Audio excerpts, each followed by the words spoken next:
అధిక బరువు అనేక సమస్యలకు కారణం. సాహితీ యోగా ఆన్లైన్ క్లాసులో జాయిన్ అవ్వండి. మీరు స్నాప్చాట్ వాడుతున్నారా? అయితే ఈ న్యూస్ మీకోసమే. అపరిచితులున్నారు, జాగ్రత్త. ఇంటర్నెట్ వినియోగం పెరుగుతున్నట్టే సైబర్ నేరాలు కూడా రోజురోజుకు పెరిగిపోతున్నాయి.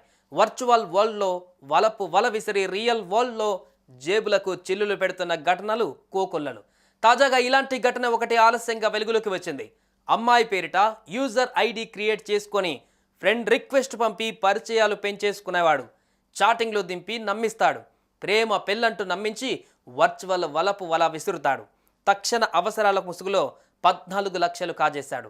చివరకు సైబర్ క్రైమ్ పోలీసుల చేతికి చిక్కి కటకటాల పాలయ్యాడు.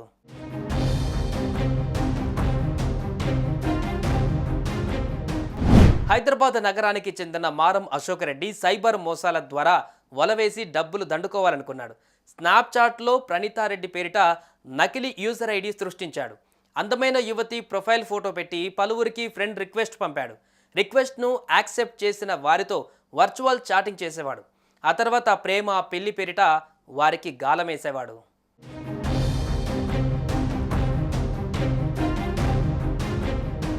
ఇక అమాయకులైన వారిని నమ్మించేందుకు ఫోటోలను పంపించేవాడు.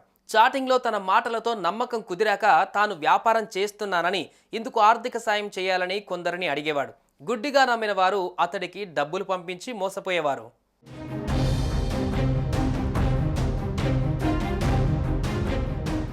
అంతేకాకుండా పలువురు తనను మోసం చేశారని, పలు రకాలుగా మోసపోయానని హృదయం కదిలించే విధంగా కట్టుకథలు చెప్పేవాడు. ఇక నమ్మిన వారు అడిగినంత ఇచ్చేవారు. ఇలా బాధితుల నుంచి సుమారు 14 లక్షల వరకు వసూలు చేశాడు.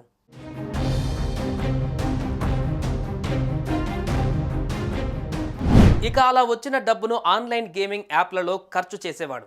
ఇక తాము మోసపోయామని తెలుసుకున్న కొంతమంది బాధితులు పోలీసులను ఆశ్రయించారు. బాధితుల ఫిర్యాదు మేరకు కేసు నమోదు చేసుకున్న సైబర్ క్రైమ్ పోలీసులు నిందితుడిని పట్టుకున్నారు.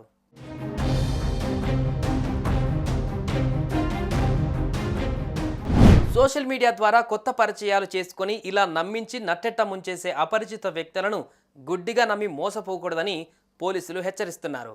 సుమన్ టీవీలో మీ పర్సనల్ అండ్ బిజినెస్ ప్రమోషన్స్ కోసం కింది నెంబర్కి కాంటాక్ట్ చేయండి.